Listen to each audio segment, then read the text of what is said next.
What's up, schoolmates? So, welcome back sa atin muli, no? So, sa mga nakamiss sa atin, we are back in the campus. Yes. And we are here another trending, insightful, at super productive na episode for today. So, yan ang expectation ko, James, no? So, syempre, nandito tayo ngayon sa Francisco P. Felix Memorial National High School! Kainta! Woohoo! Right! JICA Annex ito, yung, yung campus na ito. Ang haba nung name nila. Yes, sobrang haba, grabe, parang happy birthday. True. So, syempre excited ka ngayon, James, because... Yes, this is my very first episode on-site. Grabe, ganito pala yung feels. Ito pala yung sinasabi nilang OG experience ng schoolmates. Grabe, Correct, napapanood ko lang correct. to dati nung 2 years old ako eh. 2 years old. Hey, congratulations, James. No? So, Maraming syempre, salamat. to continue the energy dito, no? Handa na ba ang ating mga Felicians both online and on TV? Woo! Already na daw sila. So, speaking of online, yan ang magiging topic natin for today. Kasi alam naman natin lahat na halos lahat sa buong Pilipinas ay meron na ngang accounts regardless of what platform.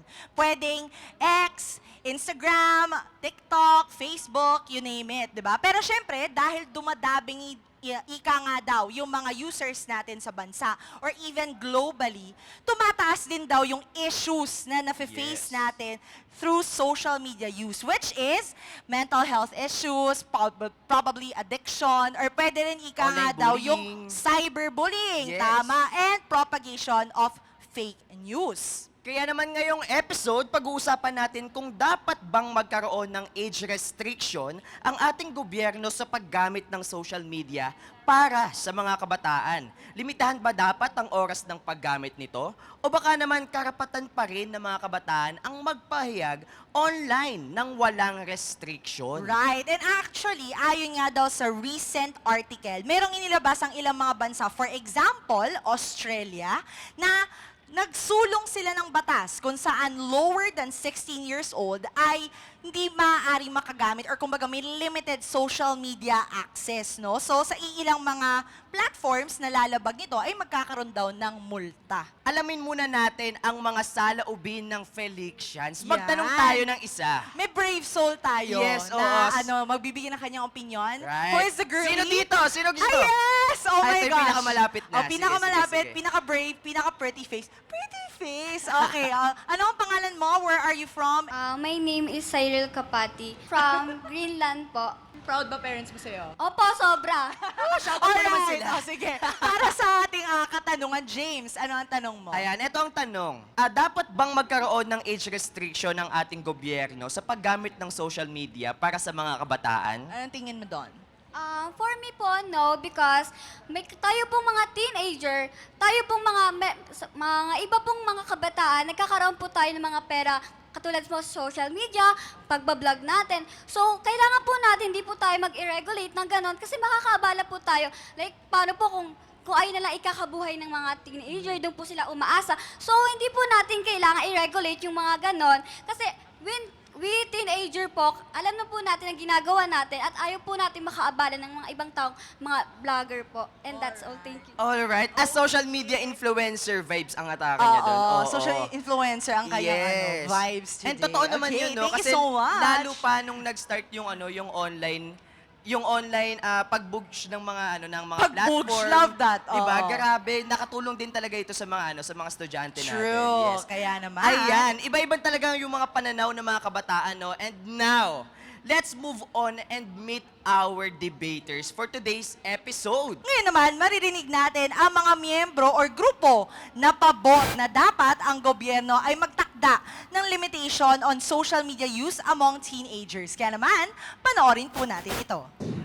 I'm Gloria B. Habana, 15 years old, grade 10.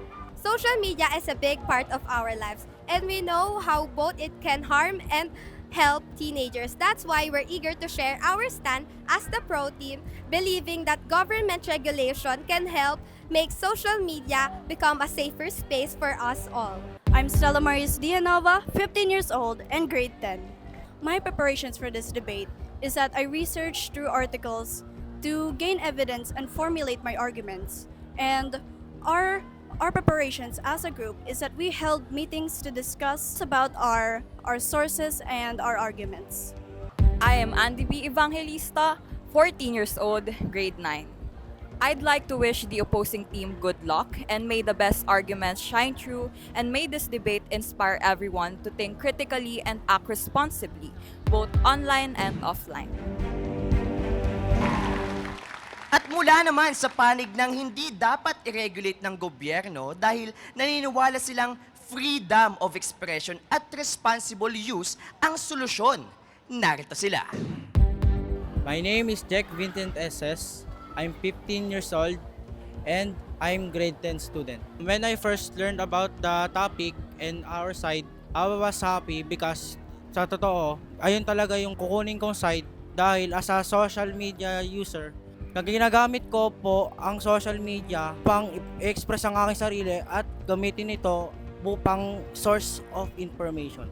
I am Erin G. Camacho, 15 years old, grade 10 student. When we got the topic, I know that I will need a lot of preparation on how we should defend our side. In terms of preparing, me and my teammates did a deep research and check all information that we can use. I am Mariana L. Baguio, 15 years old, grade 10 student. I hope we are both ready and do a good job today. And no pressure, just do our best. At sa ating pagbabalik ay sisimulan natin ang Bardagulan of Ideas. Kaya naman huwag kayong aalis at dito lang yan sa Schoolmates!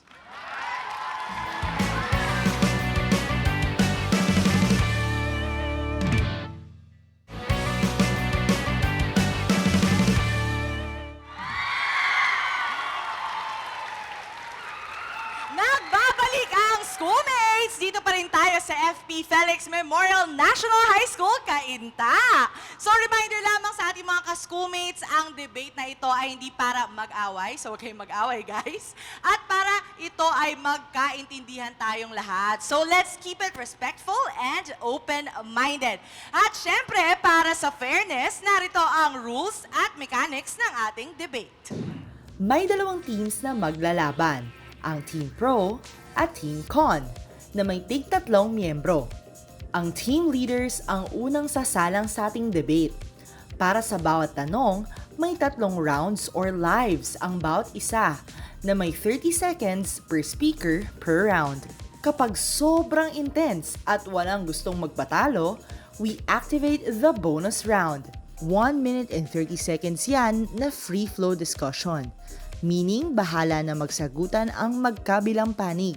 Pero, kung halimbawa, hindi na makarebat ang naunang debater, pwede siyang mag-buzz para palitan ng ibang team member. Ito ang twist. Bilang mga host, may kapangyarihan kaming mag-buzz sa gitna ng laban. Kung medyo off, boring, o hindi kami satisfied sa sagot ng sinumang debater, we can buzz you out at papalitan ng ibang team member. Kaya make sure na hindi lang matalino ang sagot nyo. Dapat klaro, direkta at convincing. Bring your best arguments. Alright! Ready na ba kayo, debaters? Okay, game na. So simulan na natin sa ating main motion, or rather our main question. Should the government regulate social media use among teenagers? Okay. Para sa ating unang katanungan, in line with that main motion, simulan natin sa ating first guide question. Dapat bang magtakda ang gobyerno ng oras o age limit sa paggamit ng social media? For example, yung nabanggit natin about Australia limiting it under 16 years old. Anong edad ba sa tingin ninyo ang realistic para sa Pilipinas? Simulan natin, Glor. We firmly believe that the government should regulate the use of social media. Social media has a powerful impact on today's world. It has turned into a space for misinformation, cyberbullying. Alright, okay. So, para sa unang argumento, Yana, anong masasabi mo doon? we are the opposing team, and we believe that the government regulating the social media use to teenagers is not the right approach. We argue that the government intervention will do more negative than positive effects. And I think that, by your question, I think that it shouldn't be the government who yung magtatakda. It's supposed to be the parents, and it's their child and their responsibility. Sige, go. Well, regulation doesn't mean taking away their rights, and also it doesn't solely fall onto the parents, because the parents might not have the enough knowledge, and they cannot have hindi mga nila magulang. mababantayan 24/7 yung mga anak nila sa isang platform that is 24/7 going. Alright. Sige, is that the end of your turn? Okay? Masasabi mo doon, Yana? It's like yung government is nag-step up na dapat ang magulang ang gumagawa, and hindi naman dahil lang yon sa pwede namang matutunan ng parents yon, and there are parental controls, and sila pa rin naman ang nagtatakda ng mga apps and usage ng mga children nila and teenagers. So why would the Well, as I said, it doesn't mean that 24/7 mababantayan nila yung mga anak nila, because this platform are so wide that anyone have the access to anything. That's why the government should interfere in this matter, because it is not enough the parents' guidance and also the influence that is having to their development. And just like we have laws in drinking and smoking, we also need protection in digital world. It's not like the teenagers will use their social media 24/7. They also the parents could limit them and bantayan sila sa mga apps nila. Yes, hindi natin may iwasan ng misinformation for them. So we could do programs like mag-base tayo sa previous law na na-implement ng China, which is the influencer in there has need to have. Alright, sige. Balikan lang natin ulit yung parameters ng question, no? So, binanggit kanina na si Australia ay nagtakda na 16 years old and below ay lilimitahan ng social media usage. Tingin nyo yung edad ba na yon is realistic for the Philippines? That's on your last round. Go, Glor. Yes, it is realistic, because teenagers are still in their vulnerable years, so they need guidance, not just from their parents but also the government, because in the digital world that we have access to anything, it has an immense influence on us, on our behavior and our development. It's a no for me, because government should just support the parents, not just take the responsibility of them. And social media could be used as a tool for education, and 16 years old below, I think they need it. Because as you said, hindi sila masyado nababantayan ng parents sila. I think di rin naman sila matuturuan 24/7 if they needed help. So social media they could really use the social media for this. Okay, wait lang. Gusto ko ng palit ng mga debaters. Palitan natin. Glor and Yana, please have someone take over your seats. Salamat. Alright. From the jump-off point ng inyong mga leaders kanina, punta tayo sa second na katanungan. Hindi ba ito paglabag sa karapatang pantao, lalo na sa freedom of expression ng kabataan kung, in your case, lilimitahan siya ng ng government other than just the parents, and in your case, lilimitahan siya ng mga magulang? Is that not a fine line of violation in freedom of expression? Andy? No, because freedom doesn't need limitation. I mean, yung regulation, hindi naman siya ililimit ng freedom of expression natin. It's only to protect us. That's why we need regulation. And we all know na... Why? Why do you need protection? Because there are cases in social media like cyberbullying, exploitations, and misinformations na sobrang pwede nating makuha because especially young users na nag-grow pa lang. Okay?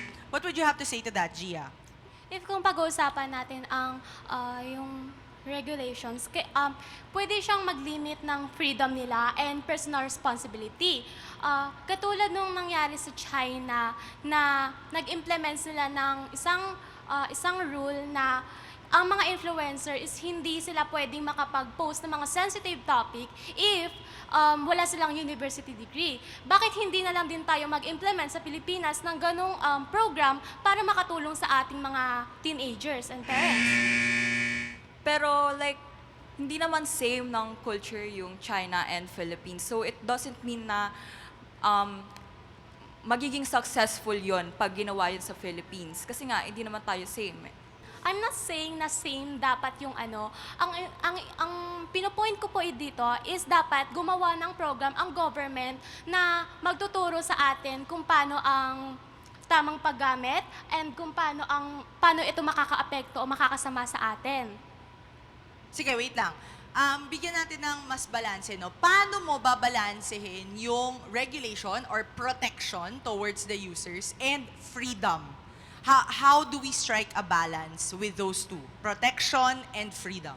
Kaya naman siya maging balase, yung protection and freedom, by not limiting yung mga teenagers, wag i-limit yung mga freedom of expression nila. Kasi like I said, protection nga lang. Hindi naman kailangan pag protection, lilimatahan mo na yung mga ginagawa o sinasabi ng teenagers sa social media. Kasi protection, it comes in different ways. Hindi lang limitations. Merong, pwedeng Balikan natin yan, Gia. Regulation means nga na kokontrolin at lilimitahin. Paano nila mafe-feel na safe sila kung kinokontrol tayo ng government? Hindi naman natin pwedeng sabihin na wala.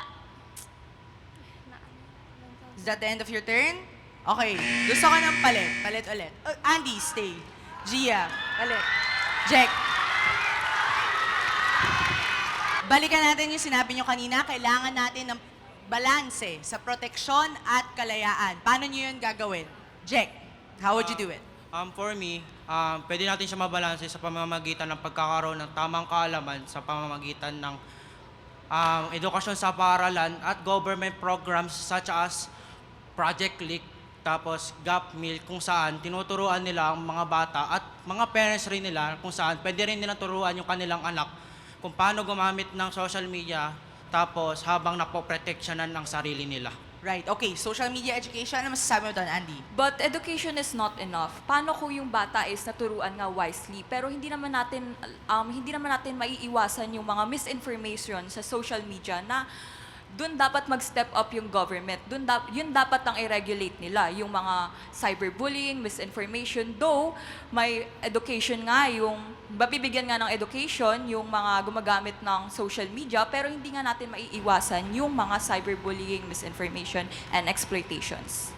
So sinasabi natin na kumakalat ang fake news, mental health issues, cyberbullying on social media. How do you think your or the current government's proposition or the current stand ng gobyerno ngayon kung ilalabas or ipapanukala ito as a bylaw in our country, paano nyo matutulungan i-eradicate yung mga ganong instances? And in your case, nung sinasabi mo nga na you can strike a balance between protection and freedom, paano siya gagawin ng inyong punto sa inyong team? Paano siya mangyayari na ma-eradicate mo because you're not limiting the type of content or at least not the type of users that you have on your platforms? Andy?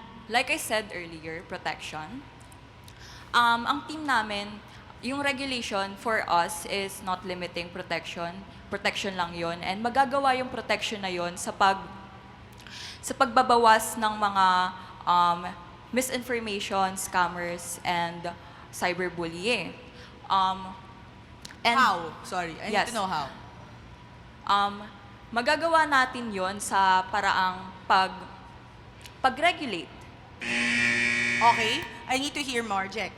Para sa akin, hindi lang naman sa pag-regulate ng gobyerno yun. Pwede rin naman sa mismong social media platform, pwede rin nila maprotektahan ng mga users. At pwede rin naman sa mga magulang nila. Kasi nga, sila may, nakakakita rin sila ng mga ganyong instances sa social media kasi pare-parehas naman tayo, lahat tayong gumagamit ng social media.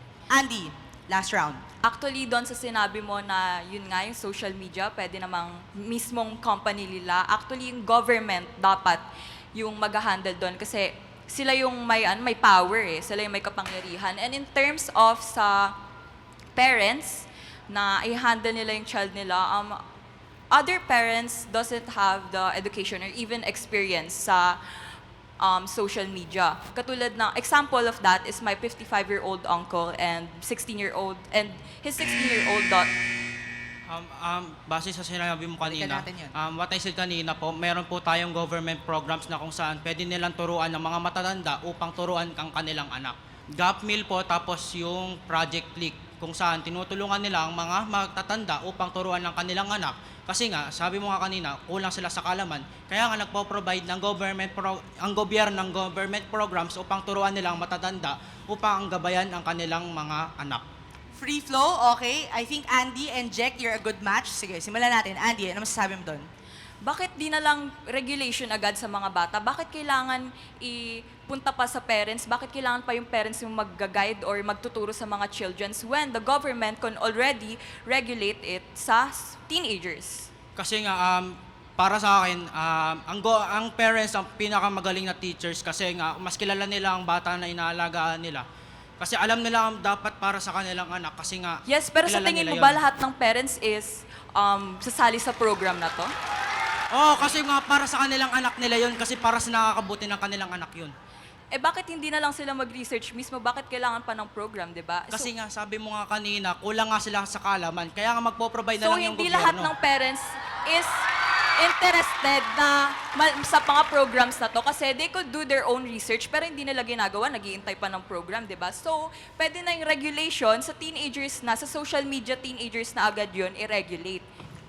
Kaya nga, di nga kasi aware yung mga magulang. Kaya nga mismo yung gobyerno na yung pupunta sa kanila. Kasi nga, minsan, ang mga magulang ay hindi sila aware sa mga dangers of social media.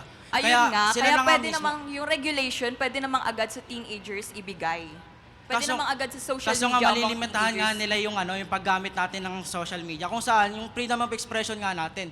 Di ba nakakatulong ang social media sa pag-express ng ating sarili, pagbibigay ng opinion ng sa ating sarili. Alright, sige. Jack and Gia, gusto ko palit. Iba ulit. Jack and Andy, bigyan mo ko ng ibang perspective. But so far, that's good. Jack and Andy. So coming from the binanggit ng inyong mga team members kanina, sinasabi nila na kapag meron kayong programa sa gobyerno, ay magiging epektibo ito. Can you prove to me na effective siya and what will be the guardrails to make it effective? In your case, dahil sinasabi natin na ang mga magulang, bakit kailangan magulang ang magkaroon ng sole responsibility dito? How do you think can it be more effective to reduce those kinds of issues on social media usage? Sinasabi nyo, cyberbullying, fake news, at saka, mental health issues or even addiction. Anong sabi natin doon, Stella? Ang masasabi ko po doon is mas effective po kung ang gobyerno po ang mag-regulate since para sa bansa po natin, ang parents po natin is, according to studies, is wala pong time usually. Ang schedule nila is nakaayan po sa mga work nila. Kaya pag ang gobyerno po ang pinahalin natin sa regulation, mas whole po siya, magiging mas effective po siya. Okay. Yana? Hindi ba masyadong mabigat yung regulation? Pwede naman as my teammate said, pwede tayong gumawa ng programs na hindi siya masyadong mabigat, na wala masyadong changes, na hindi masyadong ma-overwhelm yung mga magulang. Kasi for me, if na-implement ang regulating is masyadong nakaka-overwhelm and nawawala ng responsibility. Parang inaako ng government ang responsibility ng parents. Hindi naman po sa inaako ng gobyerno agad ang responsibility. Sa pag-regulate, the government can take small steps such as limiting curfews. Example nga, yung China, may limit sila sa curfews at may limit sila sa kung hanggang anong time pwede gumamit ng social media ang bata. At according to studies, sa pag-implement po nila nito, nakakabawas po ang mga masasamang epekto katulad ng cyberbullying, misinformation. Alright. Sige, dagdagan natin yung tanong ninyo. Since you are now more on the responsibilities ng ng regulator at siguro ng gobyerno sa usaping ito. So, kung meron tayong mga minors na merong career in social media online, dapat ba silang i-exempt or dapat ba ipareho lang sila? In your case, Stella, parang dapat subjected din sila dun sa curfew na yon. And in your case, Yana, dapat ba silang i-exempt or dapat ba may special treatment tayo para sa mga ganitong minors na may career on social media? Yana? For me, that's why hindi dapat i-regulate kasi bakit ka mag-e-exempt? Hindi ba masyado natin silang binibigyan ng special treatment na magiging unfair sa iba na it may cause gulo sa atin, lalo na sa Pilipinas because of the special treatment. And for me, yung sa curfew, magulang naman usually ang nagbibigay nun. And Okay, balikan natin yon, Yana. Stella? So, masasabi ko po doon is, hindi naman sa i-exempt agad. Like I said earlier, the government can take small steps towards para improve ang relationship ng social media sa ating youth. Hindi naman sa ine-exempt sa curfew. Kung may career po sila sa social media, hindi naman po sa linilimitan or ina-restrict ang kanilang career dun sa social media. Kumbaga, but regulating means lilimitahan mo ang gamit nila ng social media. So, parang nililimitahan mo yung knowledge na makukuha nila and yung step nila sa career nila by limiting the use of social media for them. Kung ikaw ay isang social media career influencer online, paano mo i-apply yung sinabi ninyo na, for example, yung ginagawa ng China? Do you think that would be effective? Ang tinatarget ko po sa sine-implement ng China is para mabawasan ang overuse. And like you said, regulate actually means to maintain or supervise. It doesn't necessarily automatically mean to restrict or to ban or to censorship. You're still saying na hindi parang hindi naman sila nililimitahan. But if na-implement ang regulating social media to teenagers, mas nililimitahan nga sila sa paggamit nito at may mga possible na apps and websites na hindi na nila ma-open because of that law. And I think na sa culture nga, 'di ba? Magkaiba ang culture ng Pilipinas and China. So it doesn't really mean Hindi na naman sa- if ma-apply sa kanila is kayang ma-apply rin sa atin. Kahit na iba ang kultura, hindi lang naman ang China ang nag-i-implement ng ganong laws. May Singapore, may Australia, may USA, may iba't ibang silang laws at iba't ibang paraan, approach sa pag-regulate ng social media. At sabi ko nga ba, mas effective ang pag-regulate ng government ng social media dito sa ating bansa. Alright, sige. Meron tayong next question. Sige, palit muna tayo ulit, Stella and Yana. Alright, so for our last question, let's build on whatever the entire team has been saying since the start. So, palalahanan lang kita ulit, yung mga team leaders natin. Ano nga ba yung position ninyo, no? So, kailangan bumalik tayo doon sa ating diskusyon. So, kung ikaw ay isang policy maker, anong klase ng regulasyon ang ipapatupad mo to lower these cases of cyberbullying, mental health issues, and even fake news propagation in social media, lalo na dahil susceptible siya sa mga minors? Glor. I will make a curfew, of course, because as I said earlier, we have an access to everything. And that's when it comes addictive, because social media is designed to be addictive. That's why the teenagers have an immense influence in them, because they can they can watch anything in social media. So it will influence them and their... Alright, thanks, Glor. Gia, ano masasabi mo doon? Kung magpapatupad po ako ng law, siguro yung yung mga pinopost ng ibang tao na hindi kaaya-aya sa mga teenagers ngayon. Kasi hindi siya maganda kasi pwede nating magawa or makuha ng bad information ang mga teenagers sa mga post. Kaya mas maganda if kung mag-i-implement sila ng law na patungkol sa pagdi-delete or restriction sa mga sensitive posts ng influencers. Alright, sige, dagdagan lang natin ang extra layer. Could it be a time limit? In your case, curfew on your part, parang censorship? Yes. Tama ba? Parental consent or age verification. Paano siya ma-implement in Philippine setting? Tandaan natin na hindi to ibang bansa, Pilipinas to. How do you think that can be implemented here in the Philippines? Glor? We can implement this by taking, as my teammate said, we can take a few small steps by just the curfew. We can start by, like, the social media can start from 6 a.m. and it will shut down at 9 p.m. because we believe that social media is designed with algorithms, and this algorithms is designed to be addictive. So the social media so the teenagers won't notice that they are already hooked to the social media and they are already absorbing.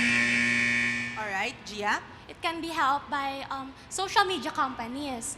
If they see na parang hindi maganda tong post na to, pwede naman nilang parang i-delete katulad ng mga nangyayari sa TikTok na kapag hindi R18 or harmful comments yung mga sinasabi, dinidelete yun mismo ng TikTok. And pwedeng magtulungan ang government and ang social media companies.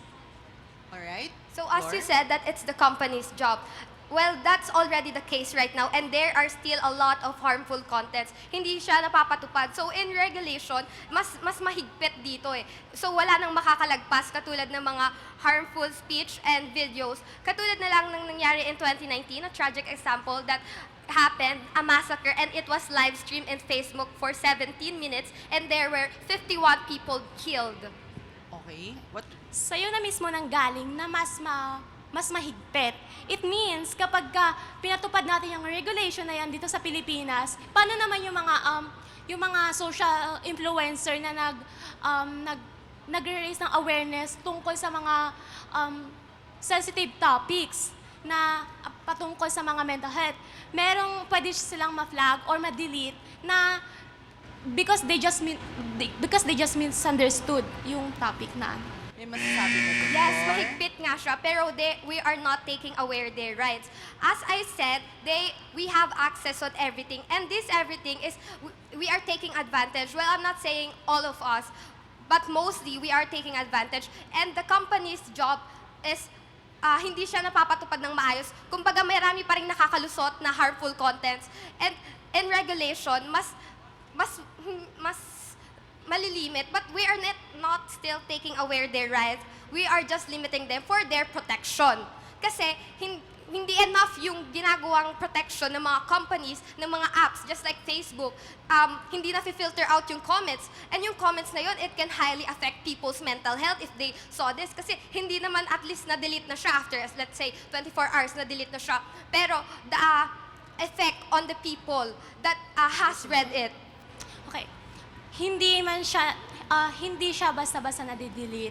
Pero pwedeng naman na, as my teammate said, doon tayo papasok ulit sa program. Natuturuan ng mga bawat teenagers patungkol Program, but education is not enough. Education will Wait, not education stop. is not Education will not stop the misinformation, the fake news that are going.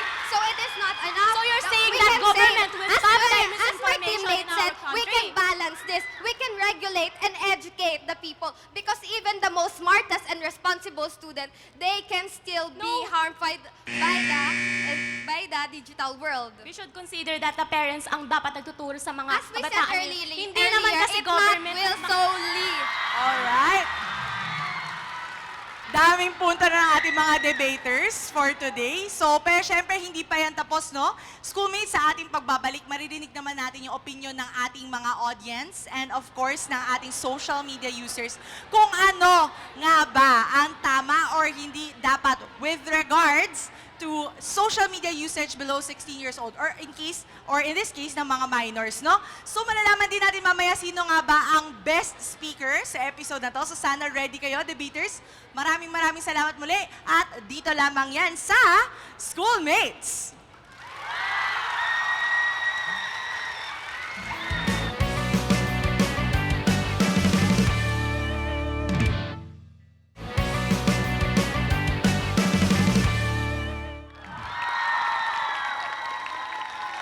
What's up, schoolmates? Nagbabalik kaming muli dito sa FP Felix Memorial National High School, JICA Annex. Kamusta kayo lahat, Felicians?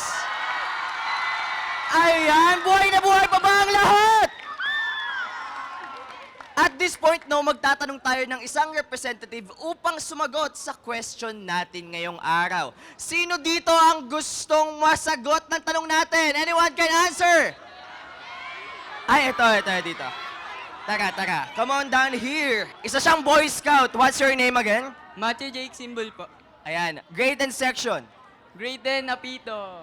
Ang tanong ko sa'yo, dapat bang magkaroon ng age restriction ang ating gobyerno sa paggamit ng social media para sa mga kabataan? For me, sa akin hindi. Dapat lahat ay magkaroon ng freedom para magamit nila at mapadali ang kanilang buhay sa komunikasyon. Yun lang. Ayan, maraming salamat, no? Kaya naman, Trisha, take it away.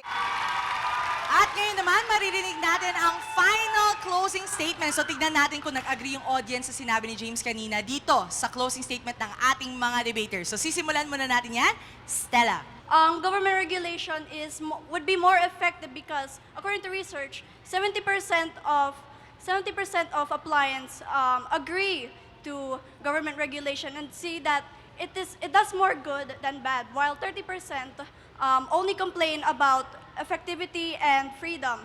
It can be more effective than parental, like you said, because parents have less time on their schedules due to work, especially in our country, and it would be more effective for the government to regulate, because without regulation as of right now, according to studies, we as a country lead and top as one of the countries with the most amount of time spent on social media, a vast majority being teenagers. Alright, thank you so much, Stella. For your last statement, Jack, ano masasabi mo about today's topic? Our group says the government should not apply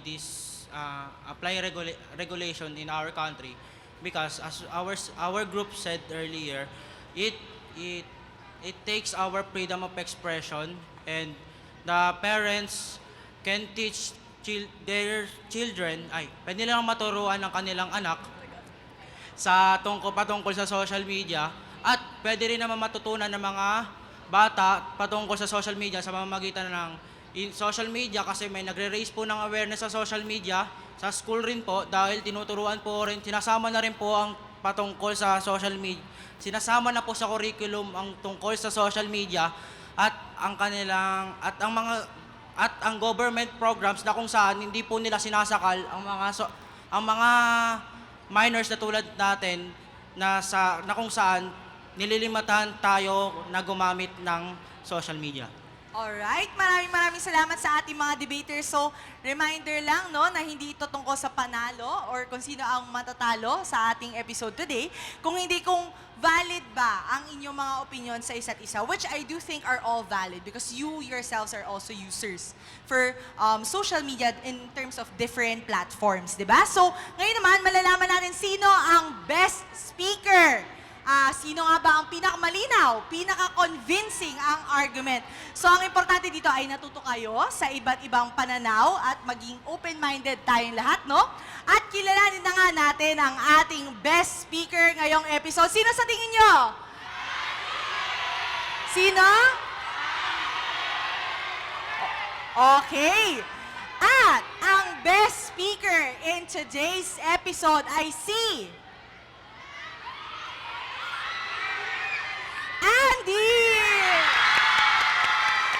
So sana proud ang iyong mga teammates sa inyo. So once again, congratulations sa ating mga debaters. Hindi ibig sabihin na si Andy lang ang merong valid opinion. Lahat kayo ay panalo sa episode ngayon. So once again, congratulations to everyone. What's up, schoolmates? Nandito pa rin tayo sa FP Felix Memorial National High School. We would like to congratulate everyone sa mga speakers natin. Yan! And also, the winner for today's episode. So shout out kay Andy dyan. Sana masaya ang iyong parents as the best speaker for today, no? Yes, for sure, proud na proud yung mga parents nito na nanonood siya. True. At Napapanood proud sila. din ang parent mo sa'yo because nandito ka today. Wow! Yes! And the very Alright. first episode ko Correct, on-site. correct. So sana feel na feel natin ang energy ng Felicians. Tama ba? Face card dyan. Alright. So, sige. On today's episode, ano masasabi mo doon, James, with all the opinions from the audience? Ako yung takeaway ko this episode talaga is sobrang importante ng connection ng parents and ng mga anak nila, especially ang parents din kasi ang naggagabay sa mga anak nila, especially yung mga teachers and guardians na humahalili sa mga estudyante sa paggamit ng social media platforms, no. Sobrang hirap ng talakayan kanina, no. Naging matalastas ang bawat isa sa pagbibigay ng mga argumento at impormasyong ibinagkaloob nila sa bawat isa, no. And I think ang bawat isa ay nakapagbigay ng magandang information na tatangkilikin ng bawat schoolmates natin. And I think sa mga future schoolmates natin na magde-debate, mas alam na nila ang dapat gawin. Right. And siguro, no, as a teacher yourself, you would agree na syempre ang mga magulang also are the first teachers. Right. Ika nga, di ba? So, I think, in terms of the responsibility, shared responsibility po ang paggamit ng social media. Hindi lang ng mga magulang, hindi lang din ng mga social media companies, but rather even the users themselves. So, sa mga minors natin dyan, dapat alam nyo kung paano gumamit ng social media kasi kayo ang first user nito. Kumbaga, hindi rin naman kayo mababantayan. Ika nga ng mga magulang ninyo 24/7. So, in terms of education, dapat yung censorship in terms of content, hindi dapat censorship yung tawag doon Yes. Kumbaga, filterin natin ano nga ba yung dapat na kino-consume ng mga minors kagaya ninyo. Kasi aminin natin, di ba?